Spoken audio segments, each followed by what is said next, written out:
Hi, everyone, and welcome to this month's Brown Bag Lunch on Operationalizing the Cube with Lori Lutz, our Chief Strategy Officer, and Lyle Ritchie, our Vice President of Strategic Business Development. My name is Steven Zarenfaller. I'm the Director of Communications, and I'll be helping to facilitate this webinar today. Before I turn things over to Lori and Lyle, I just wanted to let everyone know that we do welcome questions. And if you have a question, please use the chat feature at the bottom of your screen. I believe it's at the bottom of everyone's screen. And at points within the presentation, I'll be asking the questions to our presenters. Lori and Lyle, you can take it away. Thank you. Great, thank you so much for joining us today. And Lyle, I think we're gonna have a great time. This has been our I think, fourth conversation throughout the agency when we've been talking about operationalizing the cube. And I think I can speak for both of us when I say we can see the potential of this and where it can take us as an organization. We have hundreds and hundreds of people on the call today. I'm thrilled by that, and I'm grateful to all of you for joining. So let's begin by contextualizing this concept of operationalizing the cube. And I think the best way that I can say it is that every organization is structured to accomplish exactly what they intend to accomplish. In preparing for the solution series, I was talking to the president and chief executive officer of USI, which is our insurance company. And he was so eloquent in how he said that you can really tell organizations that struggle because there is no relationship between their structure and their strategy. There's no, they seem to be disconnected. And operationalizing the cube, I believe, is a classic, quintessential example of the way in which an organization can marry structure and strategy. So we're going to walk through the origin and the intent of operationalizing the cube all the way back to 2011. We're going to talk about our culture of business development as an organization and why. Why developing new business matters. Why, not just for the purpose of growth, but for the purpose of innovation. And we'll talk about that specifically. We'll talk about what does it mean? What does it really mean to you, boots on the ground, every single day? And then we're going to talk about some potential learning opportunities and agency-wide activities that are going to marry those learning opportunities. So let's dig in. So when we began to establish the discussion around operationalizing the cube, our goal was that people would understand business development from lead all the way to cash in the door. And lead is basically, hey, there's a possibility of some business here, all the way to cash in the door. And that there would be a structure in place. There would be knowledge around that structure to leverage the assets, our intellect, our expertise, our hard-earned knowledge across our companies, our regions, our practice areas, and corporate services, ultimately to make sure that we won more large, big, complex contracts. And the reason we want to do that is because we ultimately want to enhance and expand our impact. So let's sort of talk through what this concept of operationalizing the cube actually means. So in 2011, I can recall that so clearly because the executive team, the C-suite, was in my basement in Maine during a retreat. And we were formalizing and discussing and wrestling through these things that we were calling areas of practice. And even the name hadn't been fully developed. But our thought was that if we could organize the work into areas that the external world would recognize, that they would be, for the most part, external facing concepts, that it would enhance our overall ability to engage new contracts. And we knew that we would have workforce development as part of our our structure. We've been a workforce development agency basically since 1935. We also knew that we would have education as a part of our practice areas, because in many ways, we've been doing educational kind of work, teaching people trades also since about 1945. What evolved in these many conversations, actually over 18 months, was that we needed also to have an area that we phrased occupational health. And sometimes people get confused by that. But what we wanted to emphasize is that we don't just want to provide behavioral health services. We don't just want to partner with managed care companies or launch clinics or do the kind of incredible peer recovery work that we're doing with Granite Pathways. That's well and good, but it's not sufficient. We want to do it for the purpose of helping people move to work, stabilize, and move into employment. So we phrased it occupational health. And I know that has a lot of different terms out there, but I think it's starting to evolve into what we intend it to be. When we are done, you couldn't find a clinic that is part of the Fedcap Group without having some sort of a workforce development arm as a part of it, a strong educational component as a part of it, because that's fundamentally what we think about occupational health, is that we educate people and we train them up and support them to find jobs while their emotional or substance use disorder or mental health issues are being stabilized. And finally, the area of economic development. And we started there with the idea that, wait, we had all these businesses. We have this massive total facilities management business. We have a manufacturing. We have print, imaging, and document management, and more. Wait a minute, we have to somehow say that we are a part of helping build the infrastructure and reducing poverty within what often we called hot spot communities, communities that really were struggling. And so we launched this concept called economic development. And actually, we lived our language and walked our talk by establishing the bank, going in and taking over the banknote building and establishing some of our business companies there. So we have these 4 practice areas, and that's great. And now if you're a funder in education, excuse me, if you're a funder in education, if you're a part of the workforce development engine that is out there, if you're part of the behavioral health and occupational health world, and if you're really helping to advance the economic status of communities, then our 4 practice areas speak to you. And when you apply for some form of maybe you respond to a proposal or you are looking to a foundation for dollars, they go on our website and they see, oh, I see, they do have expertise in these 4 areas of practice. I get it. And then I go into the website and I drill down as a funder and I understand what in fact is happening within this organization we call the Fedcap Group. Step 1. And for about 4 years, maybe even longer, that's all we focused on. Mergers and acquisitions were occurring, no doubt about it. We were combining with incredible companies. But the reality is we were focusing on institutionalizing our practice areas. And that was great. That was important work. We brought in experts to lead these practice areas. We started to develop what I'll call models of best practice and institutionalize them.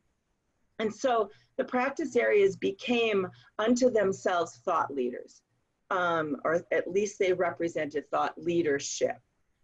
Then at the same time, we started, and this was slower, to imagine what a corporate services would look like if it was really serving all of our companies in the way we wanted to service them. And I don't want to suggest that we're there yet, because we're not, but we do have a vision that from finance and HR and IT and facilities, our corporate services would be an engine that would enable our companies, our practice areas, our regions to really have the best of the best in terms of financial information. They would have a technological infrastructure that was unmatched, including cybersecurity.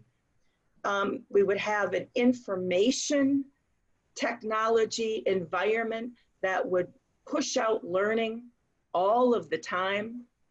We would have an ability to identify partners in regions and localities across the country that would allow us to rapidly fill jobs, and we would get best of the best candidates because we were perceived as a premier employer. And we'd never have to guess about lease costs because there would be lease costs as part of our knowledge information and knowledge sharing. And so we had this vision, and we have been building towards a corporate services that has this kind of capacity and functionality. And we'll talk if you want more about that, but I think you can imagine the vision. So now we've got two sides of the cube that are starting to emerge. Then, as I indicated, we had been combining with some amazing organizations. Our first, it wasn't a full combination, but our first combining of programs was with First Occupational Health of New Jersey, and that's how we got the Fedcap School. Excuse me. And that's amazing. And then we combined with organizations with incredible histories like Wildcat, like Reserve, like The Way to Work, and then increasingly moved into community work services. And that was the first time we moved outside, really significantly outside of the New York, New Jersey area. And that gave us an anchor in New England. How exciting was that? And then there's this pathway that's happened since then. And I don't need to list all the companies, except to say that pretty soon in 2015, one of those companies was Easter Seals New York. And that gave us a physical plant or a footprint in an area that we hadn't really dug into as the Fedcap Group, and that's the 0 to 3, 0 to 6, 0 to 12 population. And we also, for the first time, were a part of a real strong multi-brand between a national organization and Fedcap. So we have these companies. That's the third part of the prong of our emerging cube. And then we have regions. And once we established community work services in Boston, they became the hub for our New England region. And since then, you know, we've expanded into Breaking the Cycle in Maine. We have Granite Pathways and Fedcap Inc. and Reserve all doing work in New Hampshire. We have soon we have combined with Easter Seals Rhode Island, which gave us another big piece of the puzzle in our New England array of services. So now we have a region. I'm sorry, let me just get another drink. And within a couple of years, we advanced to having a Mid-Atlantic region. We combined with MVLE, Reserve was there, very active. We did a huge body of total work and total facilities management. So our Mid-Atlantic region was starting to come alive. And then we combined with Easter Seals Central Texas and Easter Seals North Texas. And that elevated that area of the country into pretty close to a region. And as additional combinations occur, that will be a really robust, I think, part of our engine.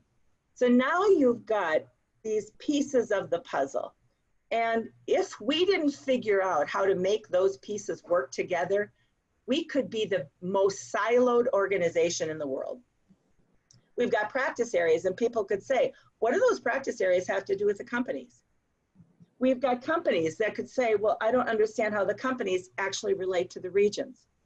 We could say, I don't get how corporate services serves anything. How does it serve the practice areas? How does it serve the companies?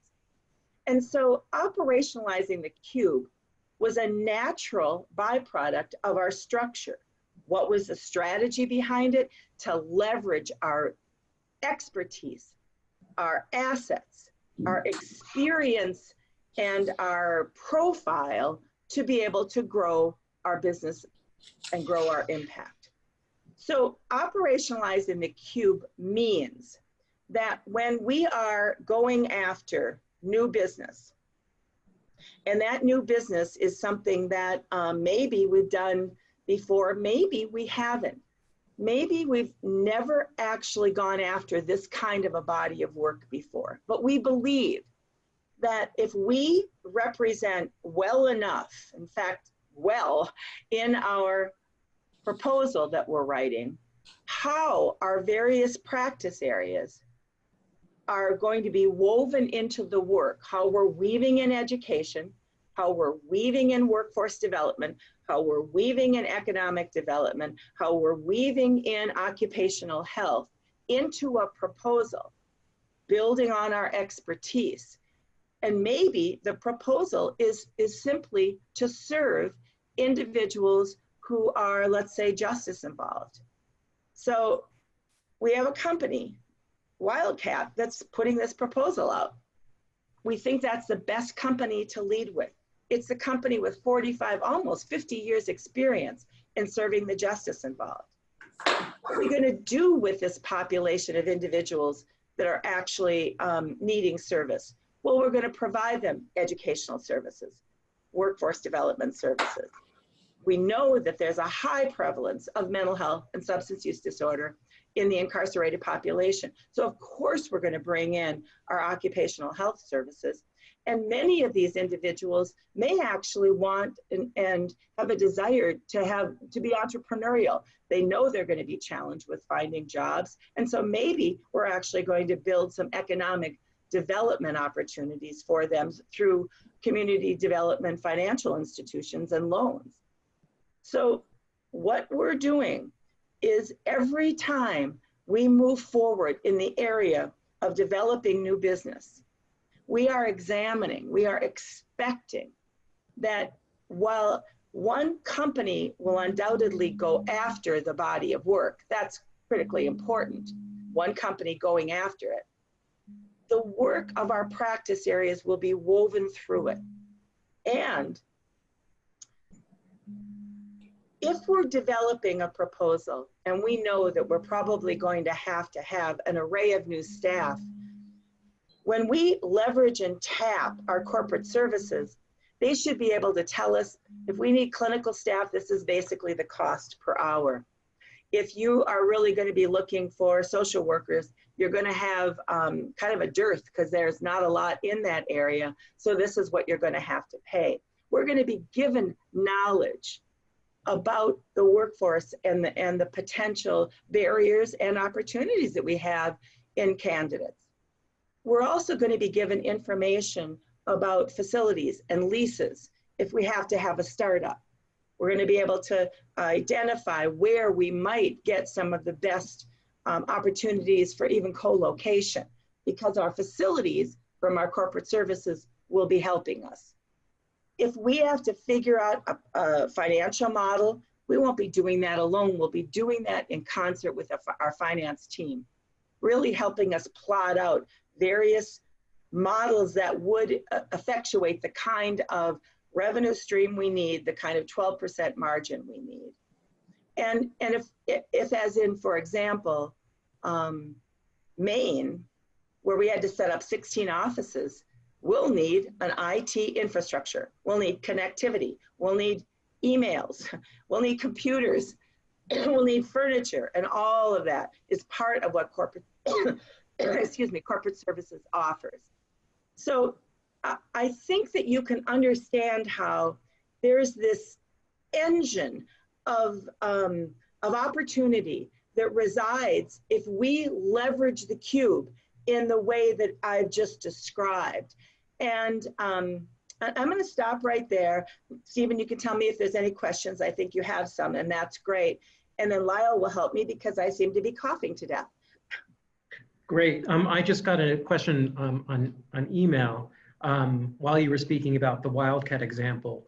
Do you have a real life example of how the Cube comes together in a program that, in a bid that we had won? Yeah, I have many of them. Lyle, do you want to jump in? Want me to? Sure, I'll jump in when you take a sip of water, and you've been speaking for a while. Good morning, everybody. Lyle Ritchie. So examples, they are numerous. We have opportunities that we have pursued by a company where we have written in resurface as a delivery vehicle. And so you have, and that is part of our value proposition, and we talk to it in our response. We may go into a new, an area where we might not have done workforce development in the classical sense, or maybe we've done workforce development, but maybe we haven't done TANF work. And in that case, we might have a technical assistance being provided to stand up and provide quality assurance over the project, but the actual work would be delivered by Community Work Services, or MVLE. But we're leveraging all of the body of work that's been done across the Fedcap Group, but what the lens we bring to the funder, that company is the one that we feel will be the most successful. Lori, do you have some examples you want to add? Absolutely. We put together, I'll talk about a Wildcat specifically.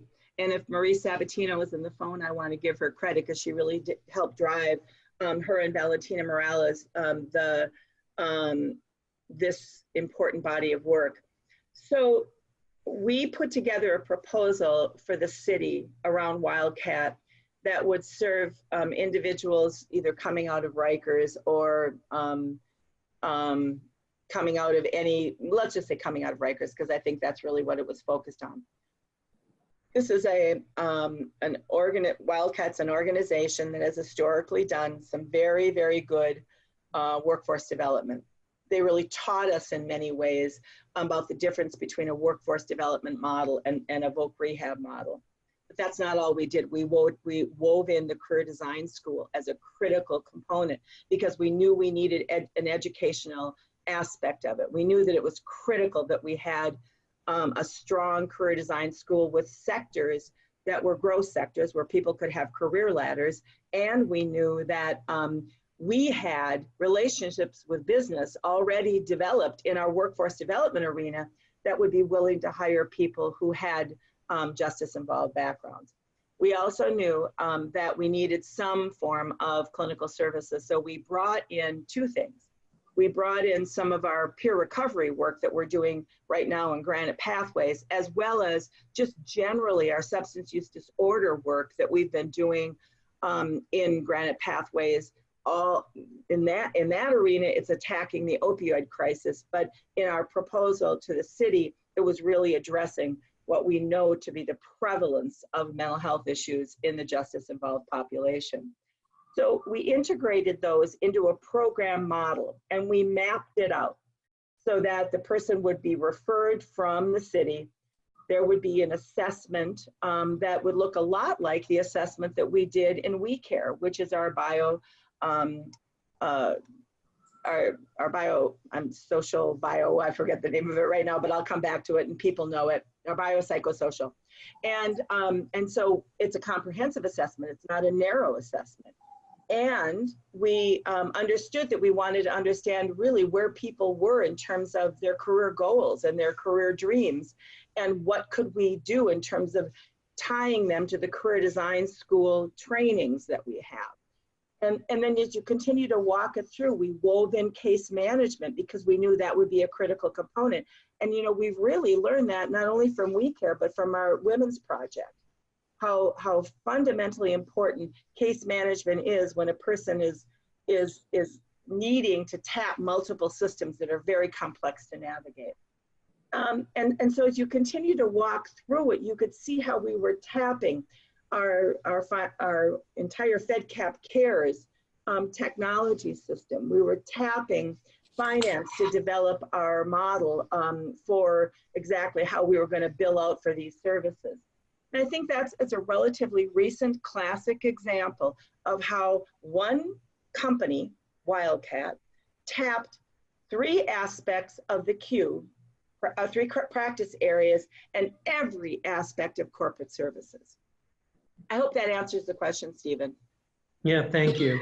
Lori, just one other question. During these discussions of developing a program or project, has something come up that's just surprised you that you never thought of before you started thinking in terms of applying the cube to a proposal idea? Well, we're going to talk about some of the elements in a moment. Always, whenever you get a body of people together and you open up the door for creativity, it flows, and it's remarkable. It's remarkable how people can imagine how the pieces of the puzzle can fit together.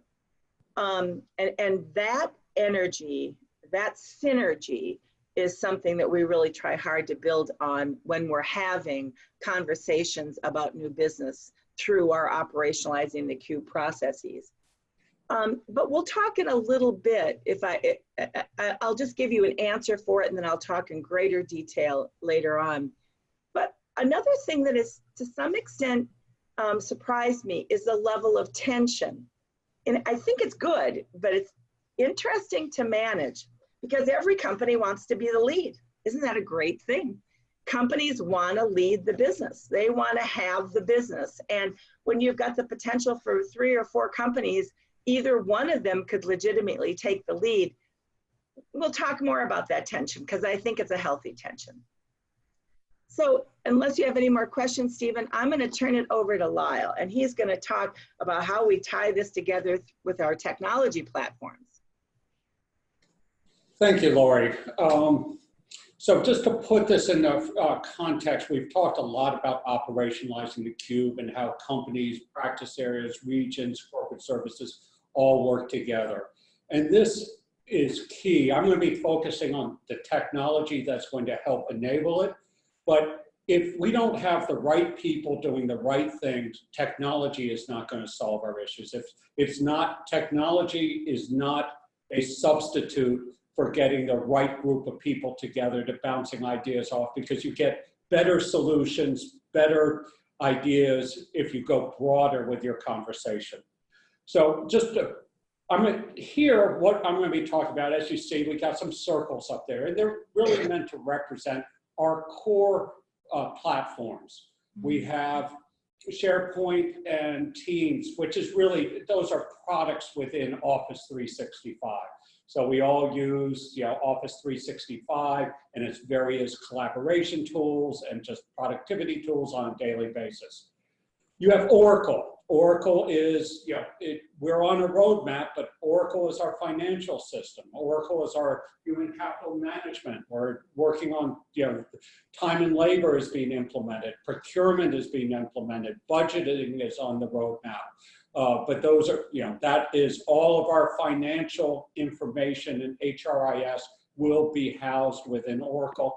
And then the third sort of platform is Salesforce. But those by themselves are just silos. And just like when we talk about operationalizing the cube and working together and getting the best practices, our efforts on a technology side are really, it's imperative that what we build is integrated, is communicating, is passing or pulling the right information at the right point of time, with a goal that we want transparency from a lead, as Lori said, all the way through cash in the door. And I'm actually beginning to expand that beyond cash to contract closure, or maybe contract renewal, because this is a iterative, contract start, contracts end. So the integration between these platforms, we are at the beginning of that road right now. We have identified some very what we think will really improve our effectiveness and create more predictability and visibility. And I'm going to give more examples versus actual use case or actual things that are implemented today, because we're not quite there yet.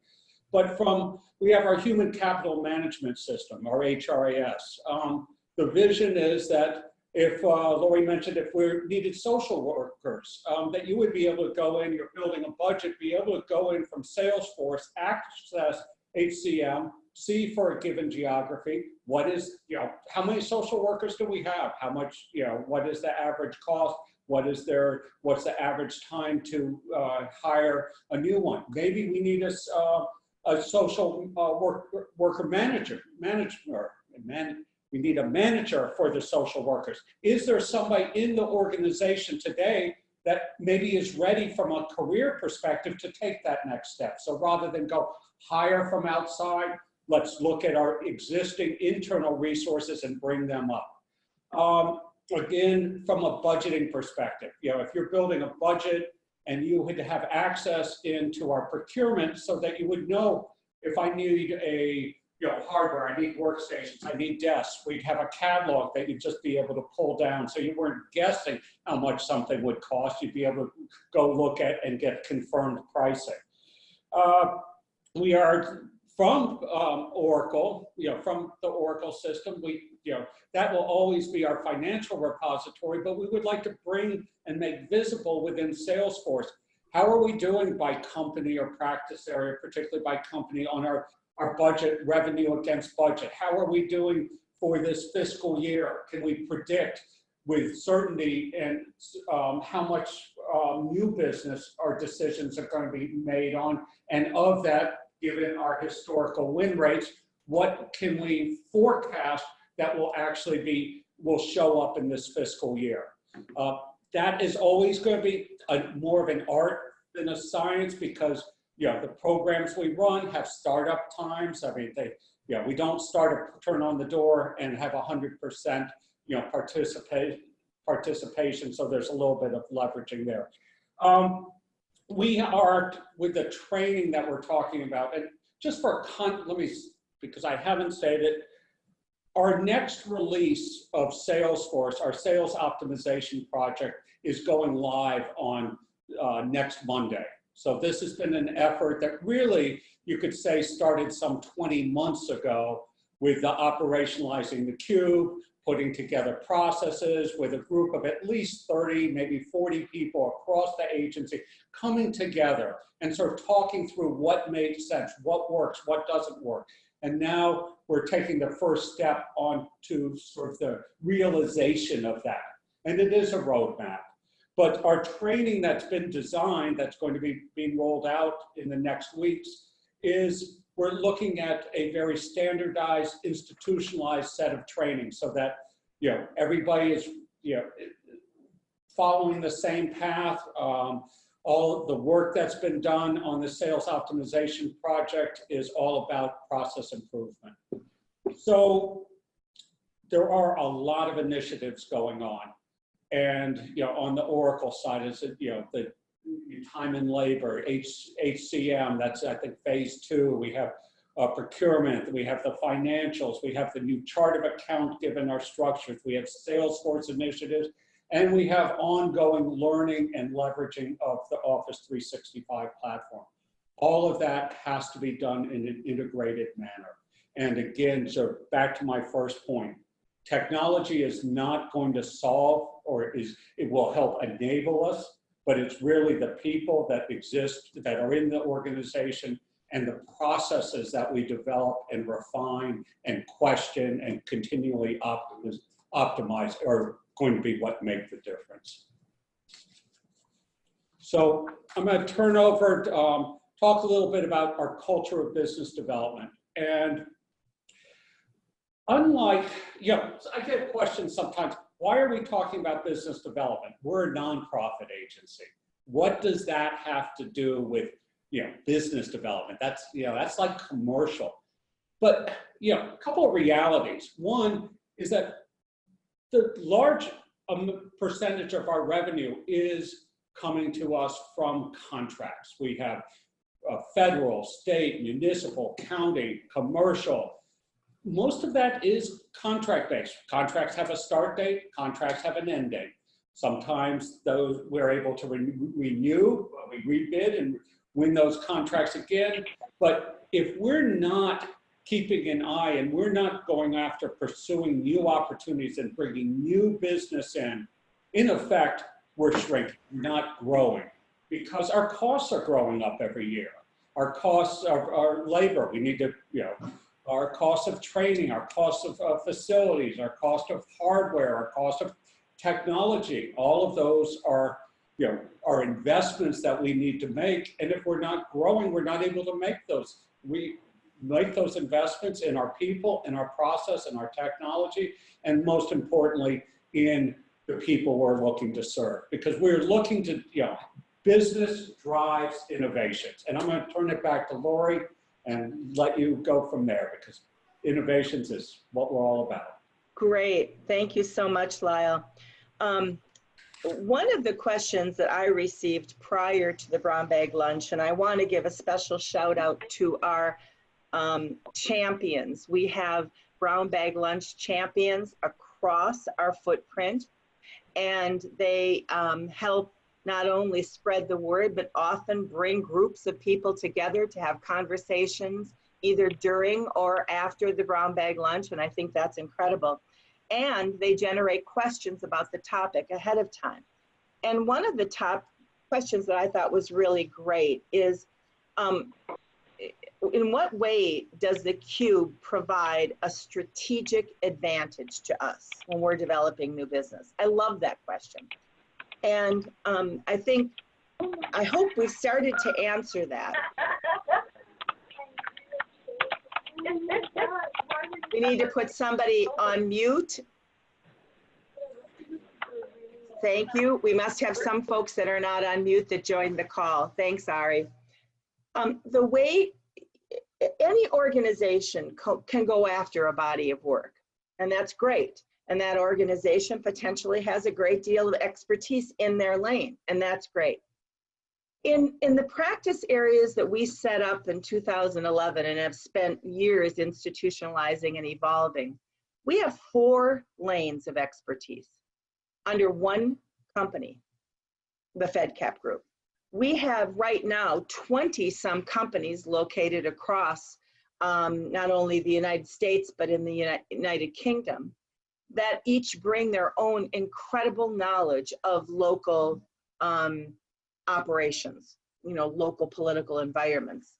So we bring together a body of expertise that you won't find in a lot of organizations. And we have it organized in such a way that it is leverageable. This knowledge that we have, as I said before, would mean nothing if we didn't know how to tap it. And it's tapped through Operationalizing the Cube.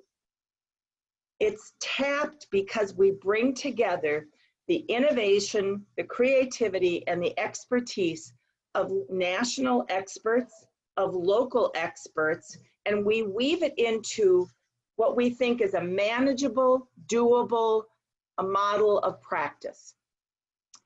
Part of that body of work is in our incredible commitment to, and I use the language, change the world. We believe that there are areas where we have developed interventions that are really quite profound. And those interventions are such that if they are woven into contracts that maybe didn't even ask for them, or maybe it's as a value add or as an add-on, as Lyle said, we think it enhances the entire contract, the entire proposal that we put in. So right now, excuse me, in our organization, we were one of the first in the country that was forced with closing down a sheltered workshop, and that was in Rhode Island. And it wasn't easy.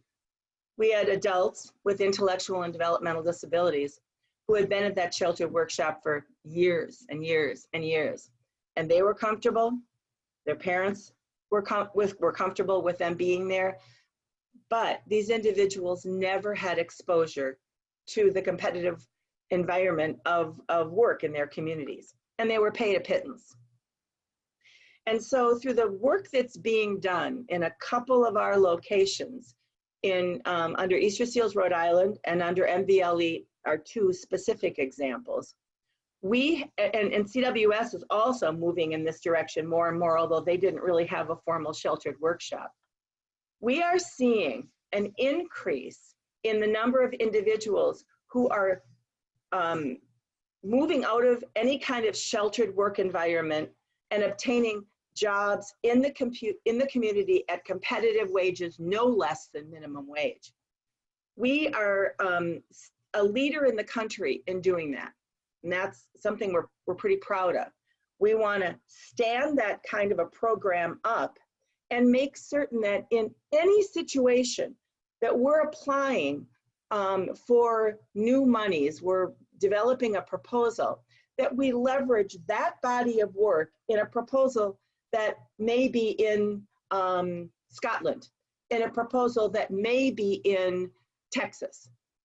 Because it's a body of work that we have developed, we have refined, we have tested, we have further refined, and we have data around our results. About 88% of individuals with disabilities in this country are unemployed. And we are at a situation where at any given point in time of the individuals we're serving, 70, 75% are fully employed in the community. So the way that it allows us to advance innovations is that every company doesn't have to reinvent the wheel. Every company doesn't have to think of new and innovative models to serve vulnerable populations, because we probably are doing it someplace within the Fedcap Group.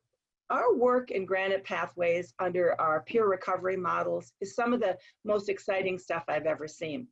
It is really the model, and we've talked about it before, of having individuals who have struggled, let's say, with substance use disorders.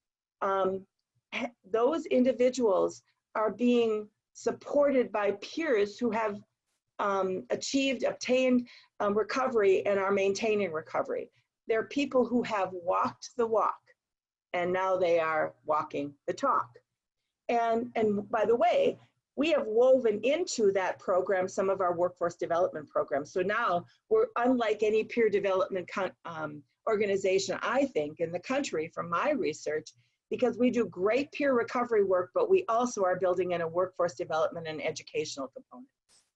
So what the Operationalizing the Cube does is it allows us to be as innovative as possible in certain portions of the organization. I'll give one other example. Some of you, many of you, I'm sure, are familiar with PrEP Now. We were funded $2.25 million by the Hilton Foundation to develop a model of intervention that helped youth transitioning from foster care go to college. Why? Because 70% of kids in care said they wanted to go to college. 70%. Less than 10% actually applied and matriculated, and worse than that, less than 3% graduated. We thought this was crazy. This is almost immoral. And so we developed a model to work closely with the foster parents to teach the foster parents how to help kids in their home go to college and graduate. No one had ever done it before. Now, when we have results that we have in the range of 50 to 55%, probably about 53% of the kids that we have served are entering college, and 81% are persisting and graduating. These are phenomenal numbers. And if we go after any body of work that involves youth in transition, we're going to apply many of the elements of this model of practice for kids in foster care into the proposal that we're writing. So operationalizing the cube by definition means we are so much better together. We're identifying, we are designing, and then testing, and then refining great new practices that have amazing results that we're measuring through our Metrics That Matter initiative. And then we are spreading those across the organization whenever applicable. I don't know how it can get any better than that.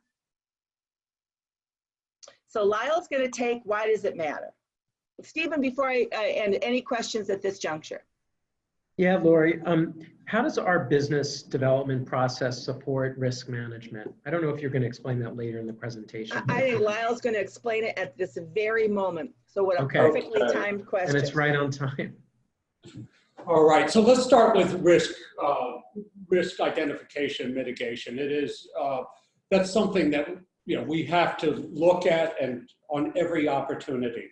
Some of it is codified, and we'll talk about the trainings as far as our go, no-go decision, where we make that, and some of the things we're looking at. We're moving towards automation, but we're still refining the process and the training to support that.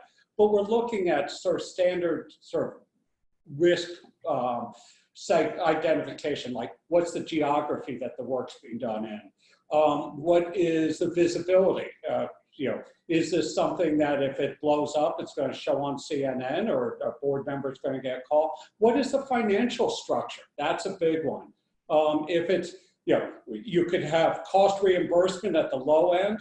You could have, you know, performance-based or match required at the upper end. When I say match required, we're seeing more opportunities where the funder is saying, okay, great, I want this, I'll provide 70% of the funding, you need to go raise the other 30% from other sources. Sometimes those sources can be in kind, sometimes they have to be cash. We have to consider from a risk, have we done this body of work before? A key one, do we have the resources? Can we access the resources to be able to provide this service, either through, you know, our 4,000 plus employees, or do we have to go out and hire new? And if we have to hire new, are these people even available at the price points that we can afford to pay? So risk is, all of the work we do inherently, we're working with at-risk populations. These are, you know, so all of the work that we do, all the proposals we're pursuing have risk associated with them because of who we are and what we're trying to achieve. We're trying to, you know, work with people with barriers and help them stabilize and moving towards employment. So in a nutshell, risk is every day we're thinking about, talking about it. We are, with this upcoming release of Salesforce, we're bringing some more visibility to that. We're going to be tracking the data so that we will know over time whether the things that we thought were high risk actually are high risk, or maybe something that we didn't consider was, you know, important. Actually, we're seeing it as, you know, when we look into the data, we're seeing that is something that we need to tweak, that we need to pay more attention to.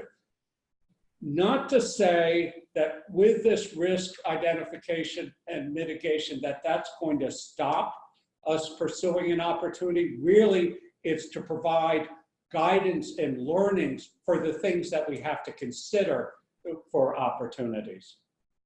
So does that answer the question? Any follow-ups? Okay, so I'm just going to go through and talk about a couple of the things that matters. You know, we talk with business development as complex. Well, we are complex. We are not we do a lot of different, provide a lot of different services. We have a lot of different practice areas. We're serving different populations. Inherently, you know, our model that we have set as an organization, operationalizing the cube, has to be reflected in the systems and the technology that we're building. Now, the technology that we're enhancing and rolling out, it is just as, you know, our processes within the organization, operationalizing the cube, the practice areas, the focus on the companies, you know, where we were 7, 8 years ago from a technology is very different from where we are today. So, you know, through the operationalizing the cube process and the discussions and the 20 months of work, we think that they will be enabled through the upcoming release of the sales optimization. A lot of focus has been on providing, you know, guidance and, you know, being more defined on what the roles and expectations are. Now, with this, what is, you know, the definition of success? I have listed on the chart here, you have some metrics. You have some things like higher win rate, higher value contract, collaboration. Those are really those are things that I am going to measure. But the real definition of success to me will be that Salesforce and our other platforms are acting as systems of engagement, systems of action. It's not just a recording of, hey, we won something, that's great, but how did we get there? What was the process? What did we, what learnings can we bring forward so that, we don't win everything. Let's also look at what we don't lose, what we lose. What can we learn from that? Because opportunities come up again and again, and we need to leverage all the institutional knowledge for the next opportunity. One of the areas we're weak in today, just straight out, is we're very good at responding to an RFP. RFP comes in, we can assemble a team, we have the process. We're not as good at what I call pure business development, which is the lead, going out and creating an opportunity. We also are tremendously underutilizing our ability to cross-sell, upsell, focus on customer experience. We have a pool of customers now that that basically is the funding stream through 24 states, and we can go in. We can do we can expand through that. Always the easiest sale is to an existing customer rather than going out to a new customer. I think that covers it. You want to go on, and I think we're going to turn it back to Lori. Thank you so much, Lyle. And I think what I'm really excited about that Lyle just talked about is this technological tool that's going to be embedded inside of Salesforce to help us at least understand the risk that we're managing. And he described all the different elements of risk. We did have one question I noticed that came to me that said, what's some of the greatest risk business that we've gone into? And I think it's important to understand that every time we go into a performance-based contract, we're involved in some degree of risk. Yeah. So Ari's going to shut that person off, and we'll go from there. Every time that we, sometimes increasingly, we're going to be entering into managed care contracts where we actually agree to take on the cost of serving a population of individuals. That's a risk contract that we'll definitely have to evaluate. And boy, will we need our financial models to support. Anytime we end up in a contract where we have a rapid startup that we have to pay for, that's a risk environment. And another kind of a risk environment is when, and boy, is this happening more and more, specifically the federal, although sometimes the state says, hey, by the way, can you put 25% of the cost in? We just did a very large one to the Administration for Community Living for reserve on our dementia care coaching, and 25%, which ended up being $250,000, had to come out of our pocket if we're going to apply for that, them to give us $1 million. So I want to emphasize that this is the kinds of conversations that happen in the risk tool advances them. So where do they happen? They happen in a process that we've described as a go, no-go call. So a new proposal comes out. Maybe Lyle finds it. Maybe somebody else finds it. But whatever, we think it's a great idea and we want to talk about it. So we have this structure in place that we utilize, and it's called a go, no-go call. And the idea is, first of all, are we really going to go after this? Well, let's take a look at the risk. And once this tool is operationalized, won't that be exciting for us to be able to have some real numbers? We'll go after it and we'll say, man, I know that area of the country, and finding clinical social workers will be really tough. Or we'll have a conversation that will say, wait, there's 3 companies that might easily lead on this one. Which is the best? Which will the funders receive the best? And so we have to have that kind of a tension back and forth. You know, we know there's always a risk-benefit balance. We talked about potential risks. What's the benefit? Does this put our foot in a body of work that we've really wanted to get into, or does it give us a presence in a location that we really wanted to have? Is this something that we think we can do well. One thing we always say when we're having these kinds of conversations in these go, no go calls, is there somebody else doing it? Is there somebody else doing it and doing it well? Because if somebody else is doing it and doing it well, we want to support them. We might actually decide, yeah, there is somebody doing it well in this area of the proposal, but you know what? They don't have any workforce development knowledge. Okay, let's approach them to see if they want to join in this one. Let's not us be the lead. Let's let them be the lead. They're the recognized source. Or wait a minute, we got some intel that says the funder is looking for a new bunch of providers. We go to the provider that's doing this one part of the proposal and we say, join us. We're really good at this. We need you to help us with this. So the issue is this go, no go call is our opportunity to dissect the proposal, to evaluate what it does to accomplish our mission and our strategy, and then make a decision to go after it. And when we make a decision to go after it, it's all hands on deck. Who's going to write this section? Who's going to write this section? Who's going to review? Who's going to help us from finance with a financial model? Can our facilities start looking at places and costs because we've got to put them in? Hey, what are we going to be paying for our human resource talent? That's the process that you go through in this go, no go call.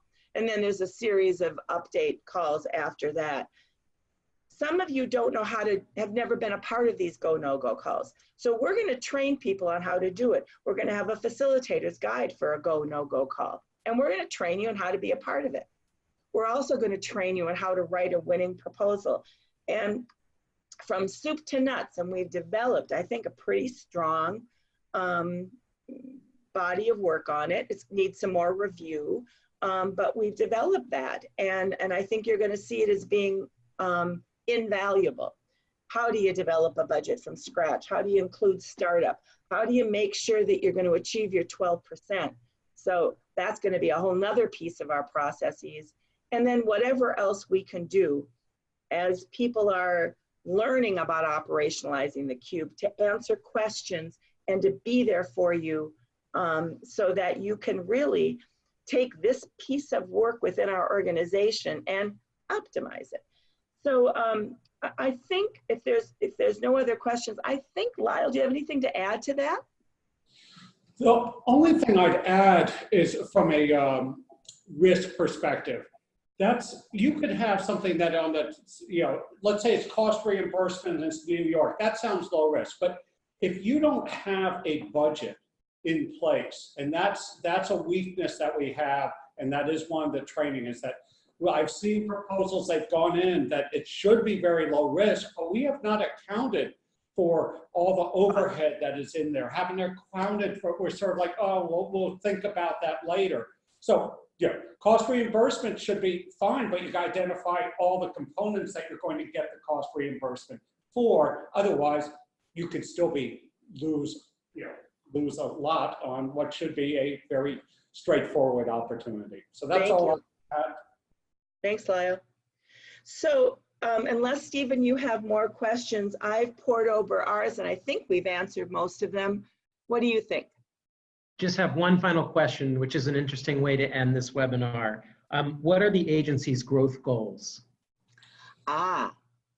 Well, honestly, if you're going to change the world, then you've got to be present in the world, right? And so, we have incremental growth goals. We'll get to 420 million. We'll get to $500 million. We'll grow financially. We certainly want to spread our footprint, as I said, into other countries that are interested in the kind of work that we're doing. But maybe, so rather than maybe give you numbers, maybe this is the most important way to answer that question. We are committed to helping the systems that provide services to the most vulnerable individuals that we serve do a better job in how they organize, structure, and fund the services within their catchment so that we never people never have to walk through our doors.